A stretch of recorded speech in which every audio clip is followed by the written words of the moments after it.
السلام علیکم ورحمۃ اللہ وبرکاتہ۔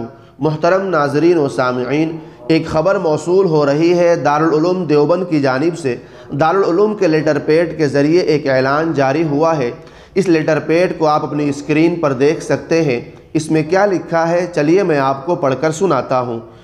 اعلان: تحفظ ختم نبوت و دیگر موضوعات پر 4 روزہ تربیتی کیمپ حسب اجازت اہتمام امسال بھی 20 تا 23 شعبان 1446 ہجری مطابق 19 تا 22 فروری 2025 کل ہند مجلس تحفظ ختم نبوت دارالعلوم دیوبند کی جانب سے منعقد کیا جائے گا، جس کی روزانہ 3 نشستیں ہوں گی۔ ان تمام نشستوں میں جناب مولانا شاہ عالم صاحب گورکھپوری، نائب ناظم کل ہند مجلس تحفظ ختم نبوت دارالعلوم دیوبند و دیگر حضرات علماء کرام کے متعینہ عناوین پر تربیتی اسباق ہوں گے انشاءاللہ۔ اس کیمپ میں شرکت کی درخواست صرف وہی طلباء دے جو دارالعلوم دیوبند یا کسی دوسرے مدرسے سے دورہ حدیث شریف سے سال رواں میں فارغ ہو رہے ہوں۔ امسال کل 400 درخواستیں لی جائے گی، جن میں طلبہ دارالعلوم دیوبند کی صرف 250 اور دیگر مدارس میں سے ہر ادارے سے صرف 10 درخواستیں لی جائے گی۔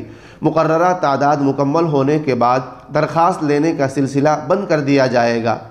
دارالعلوم کے خواہش مند طلباء اپنی درخواستیں مکمل پتے کے ساتھ 29 جمادی الثانیہ 1446 ہجری مطابق 1 جنوری 2025 تک کل ہند مجلس تحفظ ختم نبوت دارالعلوم دیوبند کے دفتر جدید درسگاہوں کے تہخانہ کمرہ نمبر 4 میں بعد نماز عصر تا مغرب جمع کر دے۔ کیمپ کے نظام الاوقات کا اعلان بعد میں کیا جائے گا۔ دیگر مدارس کے فضلاء کی درخواستیں مندرجہ ذیل نمبر 9457219272 پر 10 رجب 1446 ہجری تک واٹس اپ کی جا سکتی ہے۔ صدر کل ہند مجلس تحفظ ختم نبوت و محتمم دارالعلوم دیوبند 30/12/2024۔